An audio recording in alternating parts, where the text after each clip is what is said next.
One of the profoundly important things I think that Kurt is bringing up here is the relationship that we have towards the natural world.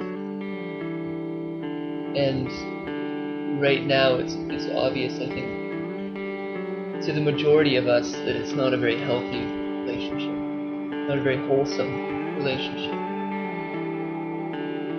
Now, why I think that this topic is so massive, and really I know I'm not going to have a fully comprehensive view on it, but why I think it is so massive is that part of this information is just sort of intentionally withheld from our awareness, and then other parts of it, because we intuit as important, intuit as essential, is pushed at us in maybe a slightly unhealthy way.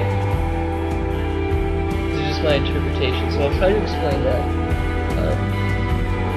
I would suggest maybe going back to watch my other video to see roughly where I'm coming from, but if not, it doesn't matter either, not much. But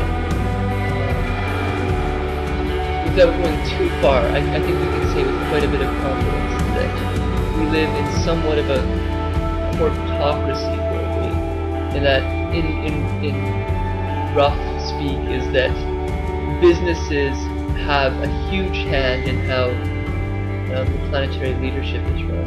We can go further than that, but I think we can say that with quite a bit of confidence, and that therefore, because economics itself, there's sort of a cosmology of economics for a lot of these leaders, they're not taking into heart the importance of the diversity of the natural world and the integrity of the natural world. And so these are fused. The leadership indeed is crucial to this whole thing, in my view. That said, I do think that there's a meme that, although has great intentions on our planet, can be a little bit regressive. This is just my view, and I expressed it in the other one. Where I'm coming from the tradition, roughly, of Teilhard de Chardin and Aurobindo, these guys. Now, I try not to live out of the book, because I understand that first-person experience is greater than reading it in a book. And I have had some experience, but probably not to the level that Kurt has. So I rely on these guys a little bit, because I do believe that their experiential wisdom is, in a sense, greater than mine, and that they're close enough to the modern context to really have insight into the crucial problems that we're facing presently. In many regards, these were some of the leaders in bringing up these problems. Again, that's probably a good reason why references to them is useful. And part of it, especially Teilhard and later Brian Swimme and such, is this notion of a new story. And this story brings together what would traditionally be called the dichotomy between science and religion, where the theist would say, atheism, science doesn't have anything to provide from this traditional view, and then the atheist would say, theism, what can it give us? It's just hogwash. And so, by holding both evolution as essential and God, or a ultimate ground of all being, you come to an interesting synergy, if that is real. This is just the position that I've taken. I know a lot of you have somewhat similar views too. But what these guys say, the follow-out of this view, roughly would be, is that, like Teilhard calls it, the noosphere. Now, indeed, he's not saying that this is the diminishment of nature. By no means. It's from dust to dog to human is an extraordinary process filled with intelligence. But it is the complexification that matters. In Teilhard's view, the Earth would be simpler in the complexification sense than a plant, and humans far more complex than the plant too. So, and we humans are building what you might call a noosphere. It's through nature though. It's grounded in nature. That's by nature here. It's fuzzy. I am nature. I'm not saying I'm not nature. It's nature. And that's the kind of duality of it. Maybe this is my interpretation of what they're saying, is that in one sense it's all just nature. It's all just that matrix. But in another sense, the complexification radically matters, and in that way, we are the guiding steerers of the ship of planet Earth because of our reasoning capabilities and the complexification matters. But that said, there's this deep resonance between all organisms that you have to respect, and their intelligences matter. And you are a shining example of all those intelligences that came out of the Big Bang.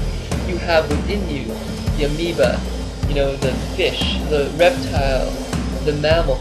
Those all, if you allow them to speak, can speak through you. It's the, you know, the echo chamber of the gods is your body, if you want to look at it that way, at least to the level of, you know, your highest capabilities now, which is an integration of all those intelligences and a machine board or something like this. And that's why it's the responsibility, if this view is right, to act as the most embracing agape, holding the world in a compassionate embrace so that all sentient beings move forward. The idea of service to all sentient beings.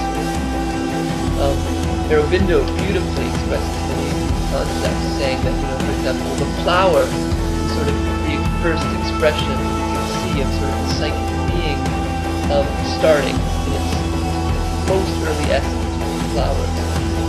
And then, you know, humans, certain individuals have more and more clarity of their own psychic capacity until the point in which, you know, it's the psychic beings constantly shining through the individual. And so this means that it's the body nature vehicle is doing the service of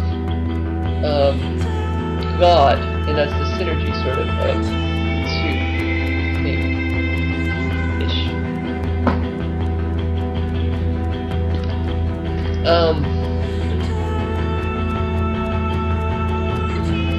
The bright green movement,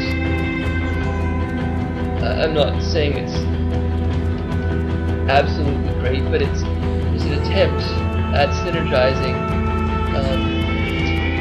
you know, the intentions of the environmental movement to do honor to all beings, but simultaneously using the technology wisely. Whereas, and just to dichotomize it, the 1960s all the way to 1800s really, I got a huge fan of Thoreau. Beautiful insight, prose are astonishing. I love reading him. But he does have this kind of, you know, get rid of culture. Culture is awful to some extent. I agree with that. But we are culture is enmeshed in us. We can't have intelligence without the culture. We're bound to it. It's required for our own growth. That's how we become more sentient, more aware beings. And so the purely regressive is to get away from all culture, leave it all behind, and learn to, I don't know. Yeah, sure, if you're down with that, but it's just, I think it's a lot harder in a life than it's made. you're smart and synergize, and intelligence is, you can worry about that. It doesn't have to be that way. Get it all. Leave her there, Dara.